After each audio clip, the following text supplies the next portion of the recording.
Hey guys, today I'm going to show you how I use Anki to learn from my chess mistakes. So Anki is a free flashcard program, and lots of people use it to study lots of different things.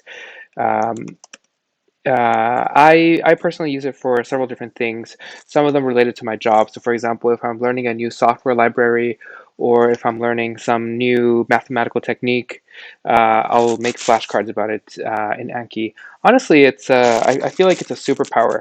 I do my reviews every morning before I'm fully awake, and it helps me to remember the things I've been learning about recently. I think it's great. I know that a lot of the folks who work in medicine also use it, and they say it's awesome as well. So if you're interested in checking it out, it's free. It's here. It's Anki apps.ankiweb.net. I'll actually put the link in the description box below. And like I said, it's free. They have support for Windows, Mac, Linux, iOS, Android. Honestly, it's awesome. You can. I used to review on my commute back when we were also going to the office. So it's really pretty great. And today I'm going to show you how I use it to learn from my mistakes in chess games. So I was just doing this just a moment ago, and then I thought, hey, maybe the folks on the channel would also like to see how I do this. So here's a game that I played earlier today. I actually already made flashcards for this one, but I'm just going to show it to you because it's a line I play often. So what I do is I go to analysis board and I request a computer analysis. So this is the basically the regular Lichess way to get a computer analysis. And then Lichess has this like nice graph where you can see after you do a computer analysis, they have this graph where they show who is winning at each stage in the game. In this game, I was playing white, so I'm interested in the places where I was doing really well and suddenly dropped off. So this spot right here, I made a move that caused black to suddenly be winning. So I'm gonna click on that point, and then I'm gonna look at what position that was. And here, basically, what happened is that black pushed their pawn, and I should have just captured because this pawn was pinned and couldn't capture. So basically, it would have enabled me to keep putting the pressure on the king. So I made a flashcard for this position because I should have this down. Like this is the kind of position that I should be able to intuitively recognize because I mean also it's the Grand Prix. It's a line that I play often. If you've seen my channel, you've seen me play it a lot. And this position here is another place where it went from white winning a lot to black winning, and eventually I lost the game, as you can see. And here, the optimal move was that. So what happened here was that I was doing my attack, stuff was going okay, and then black pushed this pawn, and suddenly my queen is under attack, and I made some random mistaken move. But what I should have done was this. I should have put my bishop here, and then black can't capture because then I'm just winning a piece given that the knight is protected. So that was the right move. That's what I should have done. I didn't do that. But so then I made a flashcard about that. So now I'm going to start actually making some flashcards for games that I haven't made them yet. So you'll get to see that. So I played this just a moment ago. This is a game I played just a moment ago. It's the This is the Lucchini Gambit, which is a line that I'm trying to learn. It's a pretty wild and aggressive line. It involves getting in this situation where you're getting forked, but you just sort of carry on regardless. You keep attacking, and it's a pretty wild line. And I got pretty far, but then I think this move here was I think this was my key blunder. I should have done something else. And then from there, the game just unraveled, and eventually I resigned. So anyway, let's get an analysis. Let's go to the analysis board, and I'm going to request a computer analysis, and then we're going to see what Stockfish thinks and where it thinks I went wrong. Okay, so I mean, I usually don't bother with these little initial tiny tiny advantages. It's like plus 1.3, okay, whatever. Then here I start winning around this position. I suddenly start winning, and then and then at some point I make a mistake. So this is the position that I'm interested in, the place where I made a mistake. Yeah, so this was it. As correctly identified when we were talking about this just a moment ago, this was the wrong move. The right move was to do this. So actually, for the purposes of my flashcard, I'm going to try to get a little bit of a line so that I know, so I don't just have like one correct move, but I have like actually a rationale for why that was the right move. So I'm enabling the engine analysis, and then I'm going to do okay, do this, and then captures this. Let's see. So I feel like the engine now is playing nonsense move. Like this check is a nonsense move. This pawn is obviously a nonsense move. What's it doing? I feel like it's just playing slow moves. Okay, so these like slow engine moves, they're usually not worth learning. So I think what I'm going to do is I'm just going to have, so I'm going to see, so this is the move I should have made. The computer thinks white should have captured the queen, but as a human, that's a crazy move, right? So could the computer have done something else? Could the other person have done something else? King cannot go here, king cannot go here or here. So it's the only legal move. So, the move wins a queen. So actually, I mean, so in this particular case, I guess I'm not going to need a continuation. Since it's just one move, the response for white like loses a queen, basically. It's a forced move because there's no other move that gets out of check. So I'm going to come back to the original game so I don't have the overlay of the arrows. And then I'm going to come to that critical moment right there before I made the bad move. I'm going to take a screenshot of this position. So there is a plugin for Anki that lets you parse chess positions so that you can write them in like a PGN format. Personally, I don't like it. I like this better. I like just taking a screenshot and using that. It's also just faster for me, for my personal workflow. So the correct move here was knight to e3 check, and then I'll add an explanation for myself so that I remember this when I see it again. Knight to e3 check, and the reason for that is that the white's only legal move. I suppose you can't see the text that I'm typing, so I'm going to move myself out of the way here. White's only legal move to get out of check is queen takes e3, and then f takes e3 wins a queen. So, I mean, we explored the variation, and basically Stockfish didn't have anything forcing. It was just sort of, slow engine moves. So I think it should be good enough for this one. And that was really the only mistake that I made in this game. So that's the only one I'm gonna do for this game. So this is a game that I won. Let's see. So I'm going to come back and move myself back. Okay. So let's move to the beginning. Let's see. This was a King's Gambit declined kind of situation. It was very exciting. Yeah, this was a fun game. So I'll talk about it a little bit because this was a really fun game. So basically, here, this was a King's Gambit. King's Gambit. My opponent didn't. King's Gambit means you push this. My opponent didn't capture it, so then I pushed it to block in the bishop. Pushed the pawn to block in the bishop. Then my opponent is hitting this pawn. Oh, sorry, not that pawn, but this pawn. And then I just opened a line here. I tend to ignore, if you've seen some of my other videos, I tend to ignore when my queenside rook gets threatened. I mean, that extra rook is useful when you get to the end game, if you get to the end game. If you've seen some of my videos, I try to attack fast and just not actually get to an end game.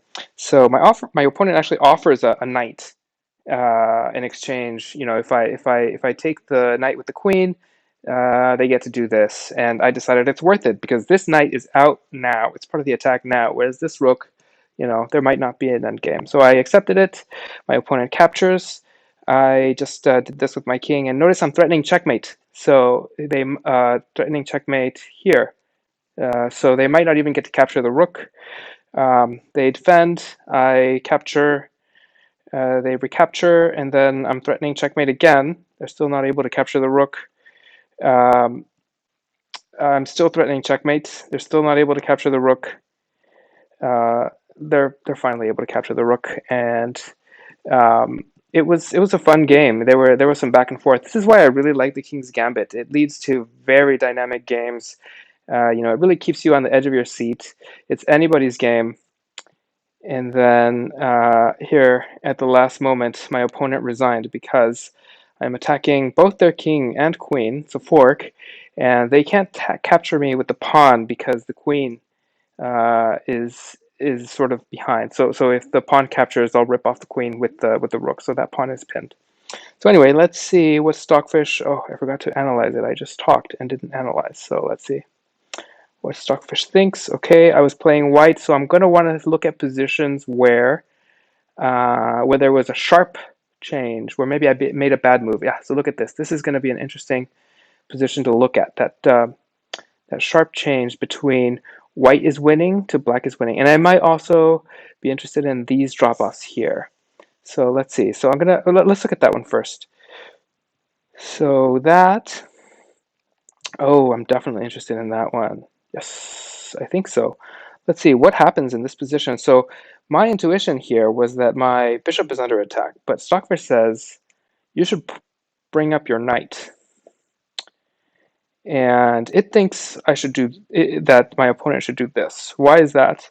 Oh, and wow, that's craziness. I wonder why. Boom, boom. Why is that? So this is the part of creating a good flashcard. Figure out why that's what we wanted to do. Okay, so if I do this, like let's say my opponent does something obvious, like getting their queen out of the way.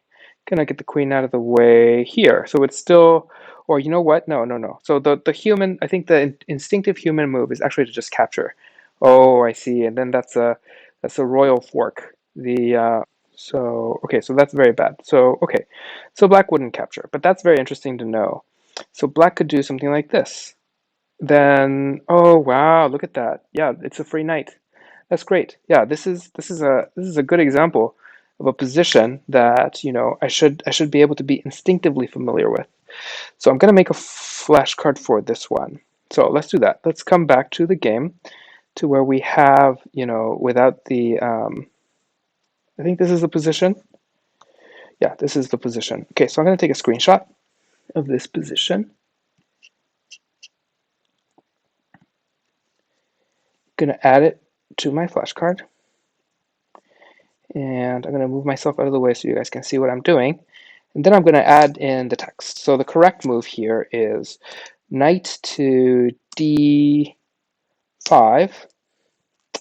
And then I'll add an explanation. Threatens the queen. If black responds with queen takes e6, then knight c7 check is a royal fork that wins the queen. The queen, if the queen moves away with like queen g7, then king takes c2 wins material. So that's great. That will be and by the way, this thing that I'm doing here is close deletion. So the C1 refers to close one. So when I review this flashcard, this text will be hidden. And the fact that it's numbered should give you a clue. You can actually have multiple closes. So you can have like a storyline flashcard where there's like multiple things happening and parts of it are hidden. It's a very powerful flashcard program. I highly recommend it.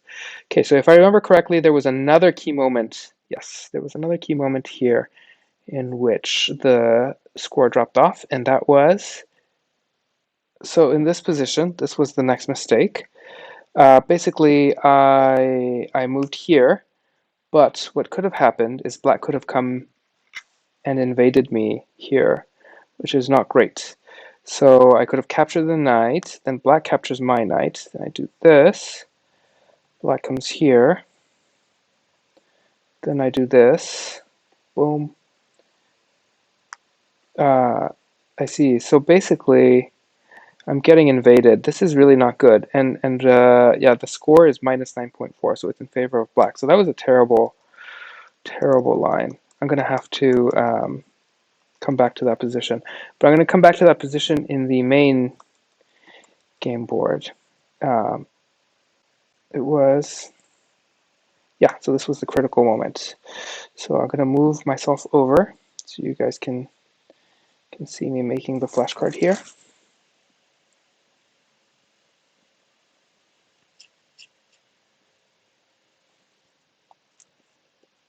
Okay, so then I am going to say, okay, so the correct move was, so I'll in this case, when I made like a bad decision, I'll also note what the wrong move was. So king b2 was played, but it allows queen d2 check. It allows, so I'll actually show that as like a line here. Queen d2 check, king b queen c2 check, queen, no, queen d2 check, queen b2, um, king, so wait, king b2 is played, queen d2 check. Wait, sorry, so black is usually expressed this way. King takes a1, queen takes c3 check, and eventually allows the rook to also invade. The correct move was king b1. So this should be an instinct thing, just like moving to the correct position. So that's why I'm making a flashcard for it, so that the black queen cannot invade with check. So that's the key insight there, that what needs to happen in this position. Okay, so I am going to do one more. Let me move myself out of the way here. This is another game that I played. This one I lost. I suspect that this one was less interesting, so I think I just made silly blunders, just like missed hanging pieces and stuff like that.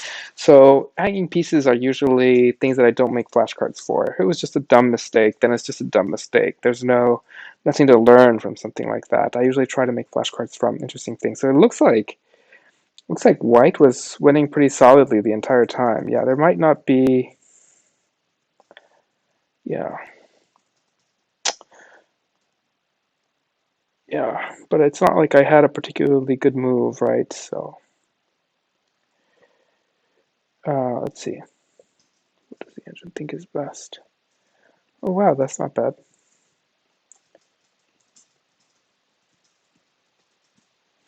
Yeah, but then I'm losing this knight, right? And I got a rook, but I also lost a bishop. So 2 pieces for a bishop. I mean, Stockfish thinks that's fine, but thinks it's a dead draw. But I don't know. To be honest, sometimes these long sequences of engine lines, they're just not so interesting as sources of learning.